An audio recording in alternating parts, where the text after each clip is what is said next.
Waste konstruksi merupakan dampak yang disebabkan oleh kegiatan yang tidak efisien dalam penggunaan sumber daya, seperti peralatan, material, dan tenaga kerja pada suatu kegiatan konstruksi yang berkaitan dengan biaya dan produktivitas, sehingga tidak memberi nilai tambah terhadap hasil akhir suatu produksi. Waste konstruksi dapat dikategorikan dalam dua tipe, yaitu waste bersifat fisik dan non-fisik. Waste non-fisik dalam konstruksi mencakup berbagai bentuk waste yang tidak berwujud namun memiliki dampak yang besar terhadap efisiensi proyek. Waste jenis ini tidak hanya muncul dalam satu bentuk tunggal, melainkan terdiri dari berbagai jenis yang tersembunyi di dalam proses kerja, manajemen informasi, hingga pengambilan keputusan. Buku Manajemen Waste Konstruksi, Waste Non-Fisik yang ditulis oleh Elizar Hadir sebagai referensi lengkap bagi mahasiswa teknik sipil, dosen, peneliti, praktisi konstruksi, manajer proyek, dan seluruh pihak yang terlibat dalam proses perencanaan dan pelaksanaan proyek infrastruktur. Pembaca akan diajak untuk memahami jenis-jenis waste non-fisik, metode identifikasi dan analisisnya, serta strategi efektif dalam mengurangi dan mencegah waste tak terlihat tersebut melalui pendekatan Lean Construction, manajemen mutu, serta penerapan teknologi. Waste waktu merupakan salah satu jenis waste non-fisik yang paling sering terjadi dalam proyek konstruksi. Waste ini merujuk pada waste dalam bentuk waktu yang terbuang selama proses pelaksanaan proyek yang tidak memberikan nilai tambah terhadap hasil akhir. Meskipun tidak meninggalkan jejak fisik seperti sisa material, waktu yang hilang tetap berdampak langsung terhadap keterlambatan jadwal, pembengkakan biaya, serta penurunan produktivitas. Dalam banyak kasus, waste waktu justru menjadi faktor dominan dalam kegagalan proyek yang tidak dapat diselesaikan sesuai target pada perencanaan. Jenis waste waktu yang paling umum adalah waiting time atau waktu menunggu yang terjadi ketika tenaga kerja, alat berat, atau tahapan kerja tertentu harus tertunda karena belum adanya keputusan dari manajemen. Selain waste waktu, waste tenaga kerja adalah salah satu bentuk waste non-fisik yang sangat berdampak pada efisiensi dan produktivitas proyek konstruksi. Waste jenis ini merujuk pada kondisi di mana potensi, waktu, dan kemampuan tenaga kerja tidak dimanfaatkan secara optimal karena berbagai faktor manajerial, teknis, maupun kultural. Di banyak kasus, tenaga kerja yang tersedia di lapangan tidak digunakan secara efektif, baik karena kekurangan arahan, jadwal yang tidak sinkron, maupun hambatan lain yang menyebabkan ketidakmampuan untuk bekerja secara produktif. Untuk bisa mengatasi masalah waste baik fisik dan non-fisik, penerapan Lean Construction perlu dilakukan. Lean Construction merupakan pendekatan manajemen dalam industri konstruksi yang mengadopsi prinsip-prinsip dasar dari Lean Manufacturing dengan tujuan untuk memaksimalkan nilai bagi pemilik proyek dan meminimalkan waste dalam seluruh proses konstruksi. Lean Construction menekankan pada peningkatan efisiensi, koordinasi, dan kolaborasi antar pelaku proyek dengan fokus utama pada penciptaan nilai dan pengurangan aktivitas yang tidak memberikan kontribusi langsung terhadap hasil akhir. Anda bisa mendapatkan buku ini di www.thepublishstore.com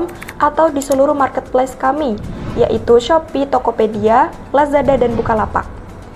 Selalu support channel kami dengan cara like dan subscribe. Jika video ini bermanfaat, jangan lupa share ke orang-orang sekitar Anda.